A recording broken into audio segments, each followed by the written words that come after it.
गोरखपुर गांव में चरण सिंह नाम का एक वैद्य रहता था। उस पूरे गांव के अंदर सिर्फ एक ही वैद्य था, इसलिए वो अपनी मनमानी चलाया करता था और गांव वालों से मनचाहे दवाई के पैसे लिया करता था।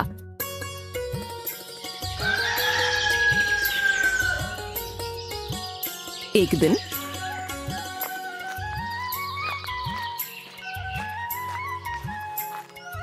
अरे वैद्य जी, अरे क्या हुआ मंगत राम, तो इतना हड़बड़ा क्यों रहा है? वैद्य जी, आपने जितनी भी दवाइयाँ और औषधि दी हैं, उनसे मेरी बीवी मीरा की तबीयत में कोई सुधार नहीं आ रहा है, बल्कि दिन पर दिन उसकी तबीयत और खराब होती जा रही है। अरे तो इतना परेशान क्यों हो रहा है? मैंने तुझसे कहा था ना कि तेरी बीवी की जो बीमारी है उसे ठीक होने में समय लगता है। मेरी दी हुई दवाई का असर धीरे होगा, लेकिन जो उसकी बीमारी है उसे वो जड़ से ठीक कर देगी। लेकिन वैद्य जी, 2 साल हो गए हैं, ऐसी कौन सी बीमारी हुई है मेरी बीवी को? मैं हर बार आपसे पूछता हूँ, आप हर बार मुझे टाल देते हो। देख भाई मंगल, तेरी बीवी की बीमारी के बारे में मैं तुझे कुछ नहीं बता सकता, लेकिन हाँ, बस अब उसकी बीमारी ठीक होने वाली है। तूने 2 साल इंतजार किया है, तो अब 5-6 महीने और रुक जा। क्या 5-6 महीने और? लेकिन वैद्य जी, उसकी हालत में तो मुझे कोई सुधार लग नहीं रहा है, बल्कि उसकी तबीयत तो पहले से भी ज्यादा खराब हो रही है। चल रुक, तो इतना परेशान हो रहा है तो मैं तुझे बहुत ही अच्छी दवाई देता हूँ, जिसे खाकर तेरी बीवी जल्दी ठीक हो जाएगी। हाँ वैद्य जी, आप मुझे जल्दी वो दवाई दे दीजिए। लेकिन भाई देख, वो दवाई बहुत अच्छी है, इसीलिए उसकी कीमत 1000 रुपए है। क्या 1000 रुपए? लेकिन वैद्य जी, मैं इतने पैसे कहाँ से लाऊंगा? अरे तो जब दवाई अच्छी है तो वो महंगी ही होगी। तुझे क्या लगा कि 100-200 रुपए की है? वो तो तेरी हालत ऐसी हो रही है, तू परेशान है, इसीलिए मैं तुझे ये दवाई बहुत ही कम दाम में दे रहा हूँ। नहीं तो मैं और लोगों से इस दवाई के 3000 रुपए लेता हूँ। वैद्य जी, मैं इतने पैसे कहाँ से लाऊंगा? 2 साल से मेरा सारा पैसा बस दवाइयों में ही जा रहा है। आप मुझे ये दवाई उधार दे दो, मैं जल्दी आपकी इस दवाई की पाई चुका दूंगा। क्या उधार? तेरा दिमाग तो ठीक है ना? ये सरकारी दवाखाना नहीं है जो तू यहाँ पर दवाई लेने आया है। जब तेरे पास पैसे नहीं है तो तू क्यों मेरा समय खोटी कर रहा है? चल निकल यहाँ से। वैद्य जी, आप ऐसा मत कीजिए, आप मुझे ये दवाई उधार दे दीजिए, मैं जल्दी आपके सारे पैसे चुका दूंगा। अरे तुझे मेरी बात समझ नहीं आ रही है? जब मैं कह रहा हूँ कि पैसे दे और ये दवाई ले जा, अगर तेरे पास पैसे नहीं है तो निकल जा यहाँ से। मैंने ये मुफ्त का दवाई खाना नहीं खोल रखा है। नहीं वैद्य जी, आप ऐसा मत कीजिए, मेरी बीवी बहुत बीमार है, आप मेरे साथ ऐसा मत कीजिए। तुझे मेरी बात समझ नहीं आ रही है क्या? अरे ओए कामचोर, कहाँ मर गया? इधर आ, तुझे मेरी आवाज सुनाई दे रही है या नहीं? जी वैद्य जी, आपने मुझे बुलाया? मुझे एक बात बता कि मैं क्या तुझे आराम करने की तनख्वाह देता हूँ? अबे मक्कार, थोड़ा यहाँ रहकर काम धाम भी कर लिया कर। जब देखो बाहर बैठकर बस सोता रहता है। अरे नहीं वैद्य जी, मैं सो नहीं रहा था। अच्छा ठीक है, चलो मुझसे बहस मत कर और इसे पकड़कर बाहर निकाल यहाँ से। ये यहाँ बैठकर बस मेरा समय बर्बाद कर रहा है। वैद्य की ये बात सुनकर मंगत राम परेशान हो जाता है कि तभी वो वैद्य से बोलता है, नहीं रुकिए वैद्य जी। वैद्य जी, आप ये रख लीजिए और मुझे ये दवाई दे दीजिए। अबे मैं ये पीतल की अंगूठी का क्या करूँगा? वैद्य जी, ये पीतल की अंगूठी नहीं है, ये मेरी शादी की सोने की अंगूठी है, आप इसे रख लीजिए। मेरे लिए मेरी बीवी से बढ़कर कुछ नहीं है, आप ये रख लीजिए और मुझे ये दवाई दे दीजिए। ये हुई ना बात। अब ये ले दवाई, ये ले जा। ये ऐसी दवाई है जिसकी वजह से तेरी बीवी रातों रात ठीक हो जाएगी, ये ले। मंगत राम वैद्य से वो दवाई लेकर वहाँ से चला जाता है।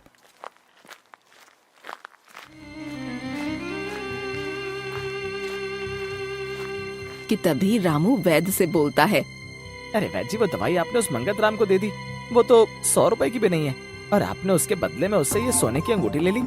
ये तो आपने उस गरीब के साथ सही नहीं किया। अबे चुप कर, तुझे बड़ा उस पर तरस आ रहा है। अगर इतना ही है तो तू ही उसके पैसे दे दे।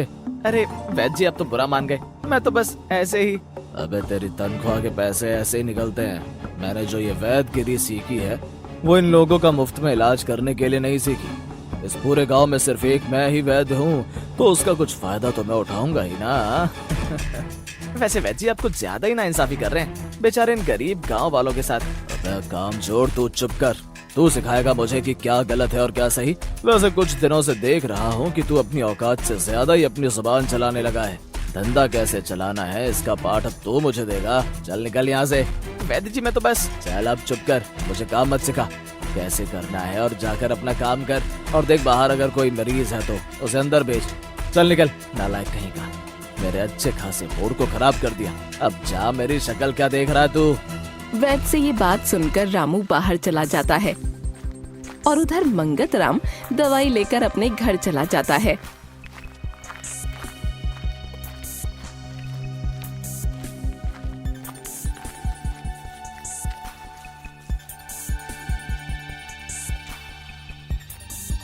अरे आप कहाँ गए थे?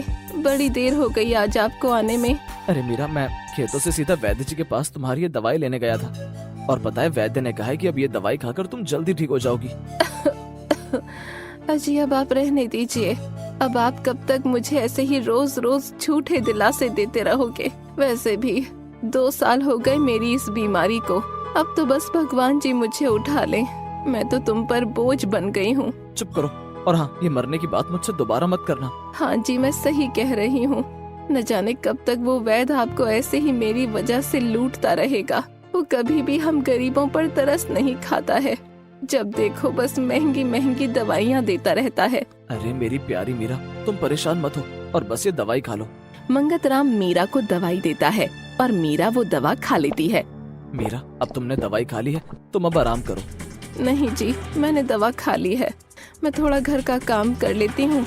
आप भी रोज रोज खेतों से काम करके आके ये घर का सारा काम करते हो, फिर खाना भी बनाते हो। मैं आपको ऐसे नहीं देख सकती हूँ। अरे मीरा, तुम ये कैसी बातें कर रही हो? तुम आराम करो, वैसे भी तुम्हारी तबीयत ठीक नहीं है। ये काम करके मैं तुमको और बीमार नहीं करना चाहता हूँ। तुम बस अब चुपचाप से आराम करो। मुझे माफ कर दीजिए। मेरी वजह से आपको कितनी परेशानियों का सामना करना पड़ रहा है। अरे तुम परेशान मत हो। मैं जब बीमार होता हूँ तो तुम भी तो मेरी देखभाल करती हो, तो फिर अब जब तुम बीमार हो तो मेरा भी तो फर्ज बनता है ना कि मैं तुम्हारी देखभाल करूँ। चलो अब तुम आराम कर लो, मैं इतने घर में थोड़ा काम कर लेता हूँ।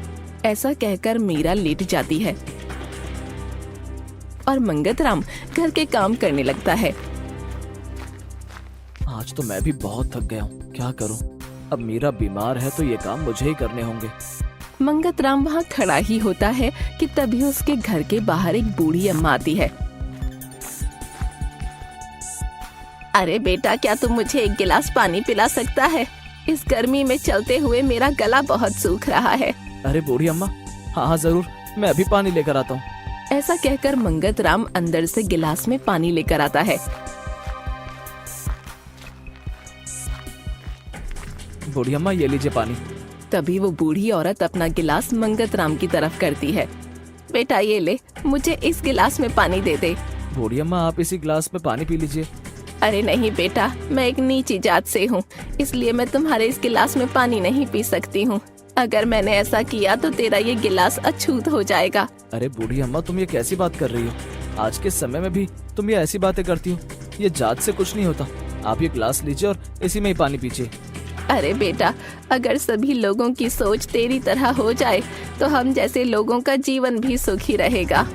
ऐसा कहकर मंगत राम पानी का वो गिलास बूढ़ी औरत को दे देता है और बूढ़ी अम्मा पानी पीने लगती है कि तभी मंगत राम के घर के अंदर से खांसने की आवाज आती है। अरे बेटा, ऐसा लग रहा है तेरे घर में कोई बहुत बीमार इंसान है। हाँ बूढ़ी अम्मा, 2 साल से मेरी बीवी बहुत बीमार है। मैं उसकी बहुत देखभाल करता हूँ और समय पर दवाइयाँ भी देता हूँ, लेकिन न जाने क्यों उसकी बीमारी में कोई सुधार नहीं आ रहा है। मैं उसके लिए बहुत परेशान हूँ। अरे बेटा, तू परेशान मत हो, तेरी सारी परेशानियाँ बिल्कुल खत्म हो जाएंगी। तूने इस बूढ़ी औरत को इतनी गर्मी में पानी पिलाया है, भगवान तेरी मदद जरूर करेगा। देख, मैं तेरी बीवी के लिए भगवान से प्रार्थना करूंगी जिससे तेरी बीवी जल्दी ठीक हो जाए। हाँ बूढ़ी अम्मा, आप मेरी बीवी के लिए प्रार्थना जरूर कीजिएगा। बेटा तू ये गिलास रख ले। अरे बूढ़ी अम्मा, मैं इस गिलास का क्या करूँगा? अरे बेटा, मैं इस गिलास का क्या करूंगी? मैं तो रास्ते में आ रही थी तो मुझे ये गिलास वहाँ पड़ा हुआ मिला। बेटा, मेरे पास तुझे देने के लिए कुछ नहीं है, तू यही रख ले। ऐसा कहकर वो बूढ़ी अम्मा वहाँ से चली जाती है।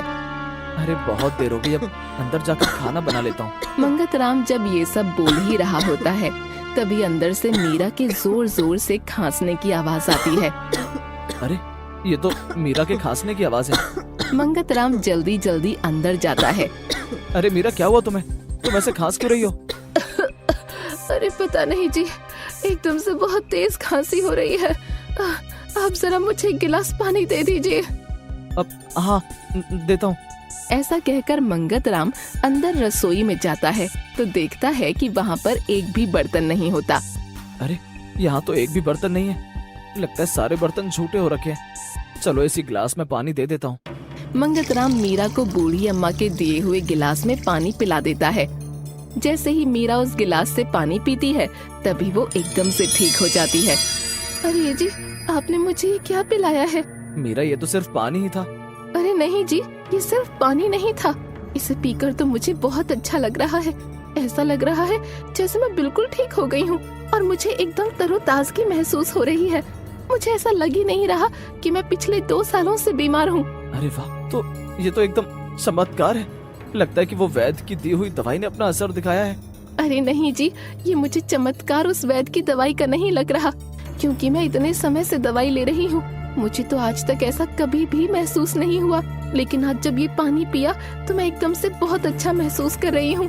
अरे हाँ मीरा, मैं अब समझा कि ये सब कैसे हुआ। अरे मेरी मीरा, ये सब इस गिलास का कमाल है। क्या गिलास? लेकिन ये गिलास तो एक साधारण सा गिलास ही है। मंगतराम मीरा को सब कुछ बता देता है। हे भगवान, तेरा बहुत बहुत शुक्रिया। ए जी, आज जो भी हुआ ये सब आपकी दुआओं का असर है। भगवान ने आपकी सुन ली। देखिए जी, लगता है कि तभी भगवान ने उन बूढ़ी अम्मा को हमारे घर भेजा। हाँ मीरा, तुम सही कह रही हो।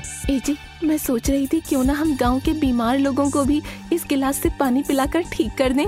अरे हाँ मीरा, तुम ये सही कह रही हो। अब जब भगवान जी ने हमें ये मौका दिया है तो क्यों ना हम इससे बेचारे जरूरतमंद लोगों की मदद करें। हाँ जी, आप सही कह रहे हैं। शायद भगवान जी ने इस नेक काम को करने के लिए हमें ही चुना है, इसीलिए तो वो बूढ़ी अम्मा सिर्फ हमारे ही घर में आई।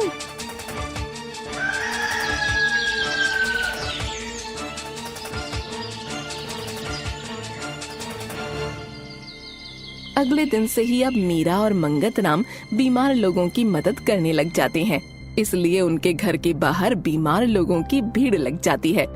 तभी उन लोगों में से एक बूढ़ा आदमी बोलता है। अरे रुको रुको, जरा मुझे ये देखने दो। वैसे भी मैं बहुत दिनों से बीमार हूँ। ये लीजिए बाबूजी। मंगतराम उस बूढ़े आदमी को उस जादुई गिलास में पानी दे देता है और उस पानी को पीते ही वो बूढ़ा आदमी एकदम ठीक हो जाता है। अरे वाह रे मंगतराम, ये इस गिलास से पानी पीकर तो लगता है कि जैसे मैं कभी बीमार ही नहीं था। उस बूढ़े आदमी को ठीक होता देख वहाँ खड़े सभी लोग आपस में उस गिलास से पानी पीने के लिए बहस करने लगते हैं। अरे अरे रुकिए, आप सब एक एक करके इस गिलास से पानी पी लीजिए। आप लोग लड़िए मत, एक एक करके आइए और ये पानी पीजिए। मीरा की बात सुनकर सभी लोग एक एक करके उस गिलास से पानी पीने लगते हैं कि तभी ये सब होता हुआ कालू देख लेता है। अच्छा, तो ये बात है। कालू जल्दी जल्दी वैद्य के पास जाता है।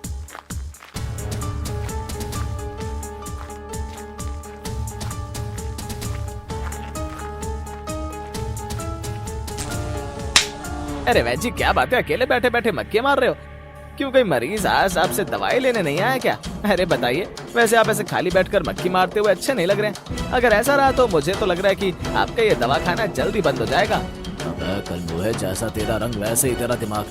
कभी अच्छा भी बोल लिया कर, जब देखो हमेशा उल्टा ही बोलता है। दिन भर तो खुद कोई काम धंधा करता नहीं और दूसरों के काम में नजर लगाता रहता है।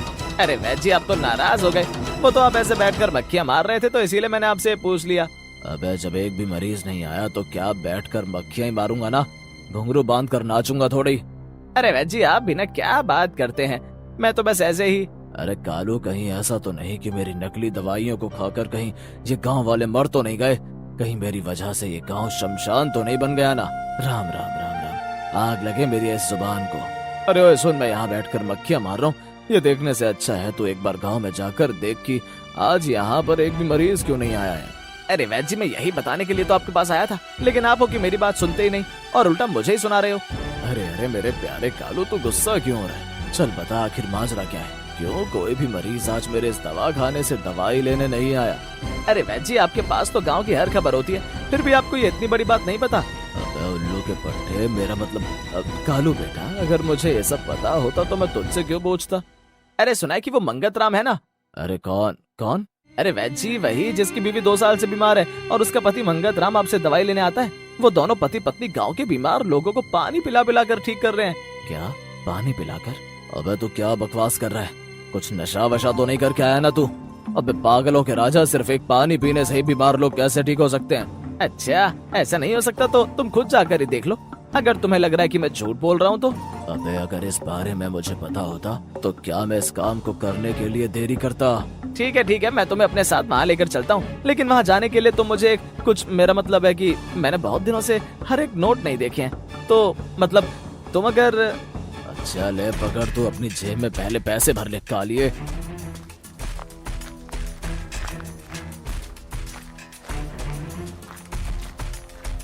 थोड़ी ही देर में कालू उस वैद्य को लेकर मंगत राम के घर के पास जाता है।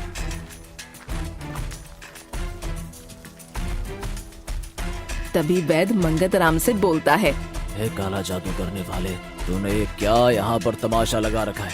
तू क्यों इन बेचारे गांव वालों को लूट रहा है? पानी पिला पिला कर इन लोगों को मारेगा क्या? पाखंडी काला जादू करने वाले। नहीं वैद्य जी, आप ये क्या कह रहे हो? देखो मेरी बीवी भी ठीक हो गई है, मैं कोई काला जादू नहीं कर रहा हूँ। अरे चुप कर, बिना दवाई खाए भला कोई कैसे ठीक हो सकता है? और रही बात तेरी बीवी की, तो वो तो मेरी दी हुई दवाई की वजह से ठीक हुई है। अरे वैद्य जी, आप तो रहने ही दीजिए, वो तो हम सभी गांव वालों को पता है कि आपकी दी हुई दवाई कितना असर करती है, और भला नकली दवाई से कौन ठीक होता है? ये सब बातें सुनकर वैद्य उन सब गांव वालों में खड़े एक बीमार आदमी को बुलाता है। अरे ओ चाचा, इधर आ, मुझे ये बहुत ही ज्यादा बीमार लग रहा है, तू पहले इसे ठीक करके दिखा, नहीं तो मैं तुम दोनों को चालूबंदी करने के जुर्म में दरोगा से गिरफ्तार करवा दूंगा। हे भगवान, कृपया करके मुझ पर कृपा करना। वैद्य के कहने के अनुसार मंगत राम उस बूढ़े आदमी को उस गिलास में पानी दे देता है, और वो बूढ़ा आदमी पानी को पीकर ठीक हो जाता है। अरे वाह, मैं तो बिल्कुल ठीक हो गया हूँ। उस बूढ़े आदमी से ऐसा सुनकर वैद्य हैरान हो जाता है। कैसे भी करके मुझे मंगत राम से एक गिलास लेना ही होगा, इस गिलास पर सिर्फ मेरा ही हक है। अरे चलिए, गिलास मुझे दे, मैं इस गांव का वैद्य हूँ, तो इस गिलास को कैसे और कहाँ इस्तेमाल करना है वो तुझसे ज्यादा मुझे पता है। ऐसा कहकर वैद्य मंगत राम से वो गिलास ले लेता है। नहीं, आप ये गिलास नहीं ले जा सकते हैं। हाँ वैद्य जी, मीरा सही कह रही है कि ये गिलास आप नहीं ले जा सकते। कम से कम आप अब इस गिलास से हम गरीब लोगों को कुछ तो भला होने दें। अरे चुप कर, मुझे पता है कि इस गिलास को कैसे इस्तेमाल करना है और कैसे नहीं। मैं एक वैद्य हूँ, मैंने वैद्यगिरी पढ़ी है, और वैसे भी मैं इस गांव का वैद्य हूँ। तो तू मुझे ये मत सिखा कि कौन इस गांव में बीमार रहेगा और कौन नहीं। अरे वैद्य जी, आप हमारे साथ ऐसा नहीं कर सकते, आप ये गिलास हमें दे दीजिए। अरे चुप कर, अरे बीमार तो मैं भी हूँ, क्यों ना इस गिलास का पानी मैं भी पी लूं। ऐसा कहते ही वैद्य उस गिलास से पानी पीता है। अरे चलो, अब तुम लोग यहाँ क्या कर रहे हो? चलो जाओ, अब तुम लोग भी जाओ यहाँ से। वैद्य जैसे ही बोल रहा होता है, तभी उस वैद्य का गला खराब हो जाता है और वो खांसने लगता है। अरे चले जाओ तुम लोग, और अब गांव में जो भी लोग बीमार हैं वो सब 1,000 रुपए लेकर शाम को मेरे वैद्य दिखाने में आ जाना, और आकर इस गिलास से पानी पी लेना। अरे ये मेरी आवाज को क्या हो रहा है? अरे मेरी आवाज को क्या हुआ? वैद्य को ऐसे देखकर गांव के सभी लोग हंसने लगते हैं कि तभी उनमें से एक आदमी बोलता है, अरे देखो देखो उसकी आवाज, ऐसा लग रहा है जैसे कोई गधा ढेंचू ढेंचू कर रहा है। अरे ये तो इसके साथ बहुत ही अच्छा हुआ है। अरे गधे के बच्चे, मुझे तो तेरी ये आवाज सुनकर बहुत अच्छा लग रहा है। जरा एक बार गधे की तरह ढेंचू ढेंचू कर। वैद्य की आवाज सुनकर वहाँ खड़े सभी लोग जोर जोर से हंसने लगते हैं।